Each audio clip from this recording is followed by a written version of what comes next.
আজ থেকে প্রায় ১৫০০ বছর আগে আমাদের শেষ নবী হযরত মুহাম্মদ সাল্লাল্লাহু আলাইহি সাল্লাম বলে গিয়েছিলেন, আমি আজ তোমাদের যে ৬০টি গুণের কথা বলবো এগুলো ইহুদি নারীদের গুণাগুণ।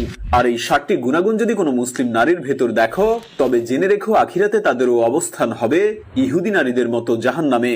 ১, আন্নানা, যার অর্থ হলো বেশি বেশি চাই। ২, মান্নানা, যার অর্থ হলো এরা সবসময় নানাভাবে স্বামীকে সকল ক্ষেত্রে খোঁটা দেবে। হান্নানা, হান্নানা বলতে সেই নারীদের বোঝায় যারা তাদের স্বামীর খেদমত করে না। ৪, কান্নানা, যার অর্থ হলো নিজের হ্যাডম নিয়ে বড়াই করা নারী। ৫, হাত্তকা, হাত্তকা শব্দের অর্থ স্বামীর পছন্দের গুরুত্ব না দেয়া। ৬, সাত্তকা, এর অর্থ হচ্ছে স্বামীকে হারাম ইনকাম করতে বাধ্য করা।